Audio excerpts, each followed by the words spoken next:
اقرأ باسم ربك الذي خلق خلق الإنسان من علق اقرأ وربك الأكرم الذي علم بالقلم۔ بسم اللہ الرحمن الرحیم۔ تفسیر معارف القرآن کے مقدمے میں خوش آمدید۔ گزشتہ سبق کے اندر ہم نے مکی مدنی صورتوں کا تعارف پڑھا تھا اور ہم نے یہ بات واضح کر کے پڑھی تھی کہ مکی اور مدنی صورتوں کی تقسیم کیوں ہے، کیسے ہے اور پہچان کا کیا طریقہ ہے۔ آج کے سبق کے اندر ہم دو چیزیں پڑھیں گے۔ ایک تو ہم یہ پڑھیں گے کہ قرآن مجید بتدریج تھوڑا تھوڑا کر کے کیوں نازل ہوا، ایک یہ پڑھیں گے، اور دوسری بات جو ہم نے آج پڑھنی ہے وہ ہے آیات کے شان نزول کے متعلق۔ شان نزول کیا ہوتا ہے اور اس کا ہونا کیوں ضروری ہے اور اس کا سمجھنا کیوں لازم ہے۔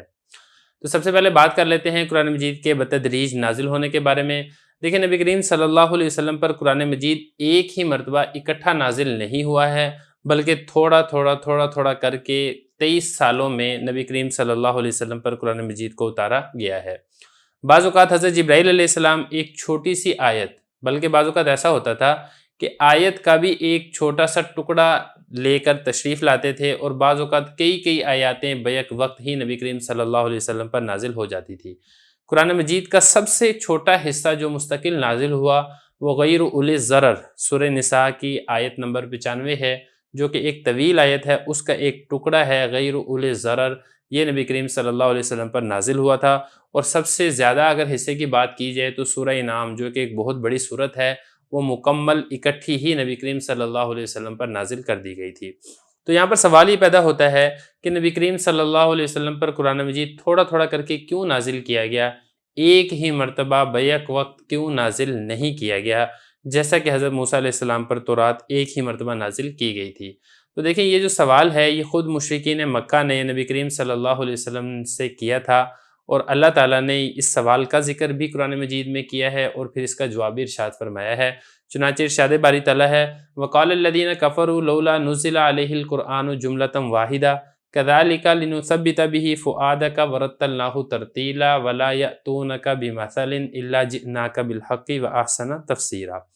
اور کافروں نے یہ کہا کہ یہ قرآن اس پر ایک ہی مرتبہ کیوں نازل نہیں کیا گیا۔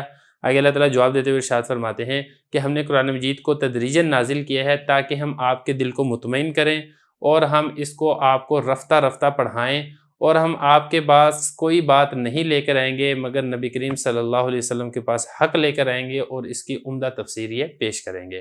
تو اسی وجہ سے اللہ تعالیٰ نے یہاں پہ خود ارشاد فرما دیا ہے کہ اس قرآن مجید کو جو تدریجاً نازل کیا گیا ہے اس کی کیا حکمتیں ہیں۔ جبکہ حضرت امام رازی رحمہ اللہ تعالیٰ نے بھی اس آیت کی تفسیر میں قرآن مجید کے تدریجاً نزول کی کچھ حکمتیں ذکر کی ہیں، خلاصتاً یہاں پہ کچھ کا ذکر کرنا مناسب سمجھتا ہوں۔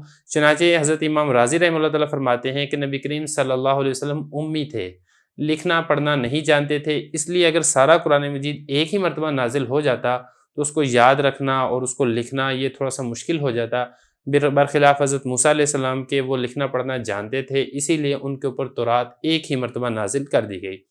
دوسری وجہ حضرت یہ ذکر کرتے ہیں کہ قرآن مجید اگر ایک ہی مرتبہ سارا نازل کر دیا جاتا تو قرآن مجید کے تمام احکامات جو تھوڑے کر کے نازل ہوئے ہیں وہ ایک ہی مرتبہ ان پہ عمل کرنا یہ لازم اور ضروری ہو جاتا، اور پھر اس میں لوگوں کے لیے ایک تو مشکل بھی پیش آتی، اور جو شریعت محمدی کے اندر جو ایک آسانی ہے وہ آسانی بھی برقرار نہ رہتی۔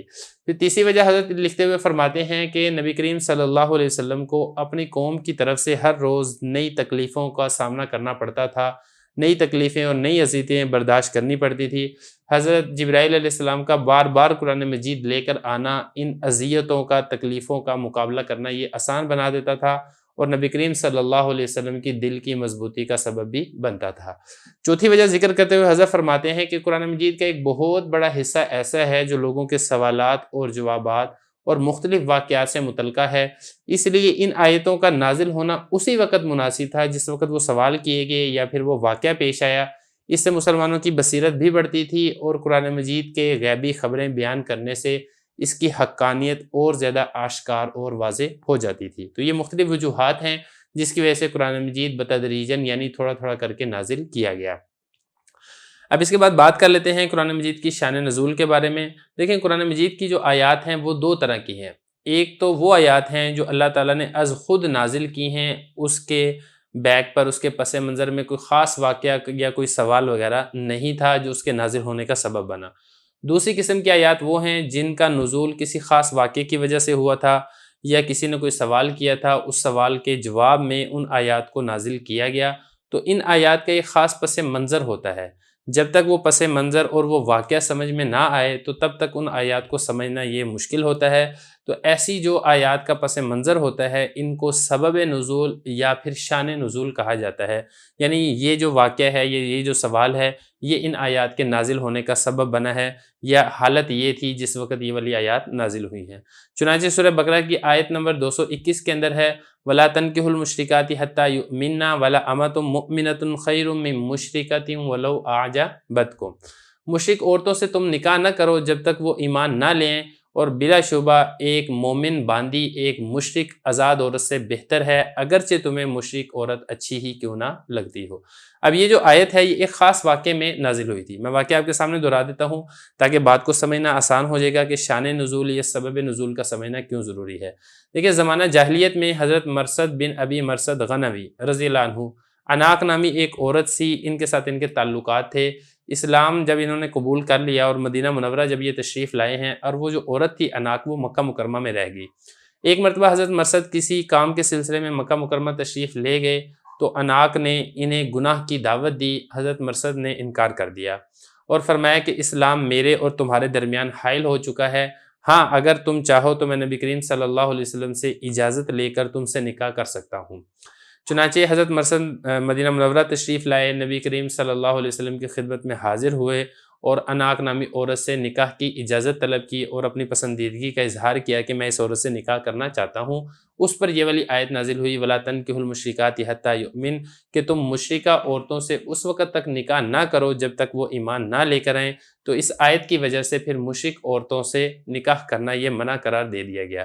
اب یہ جو واقعہ ہے حضرت مرثد کا عناق نامی عورت کے ساتھ، یہ واقعہ اس آیت کا شان نزول ہے یا سبب نزول ہے۔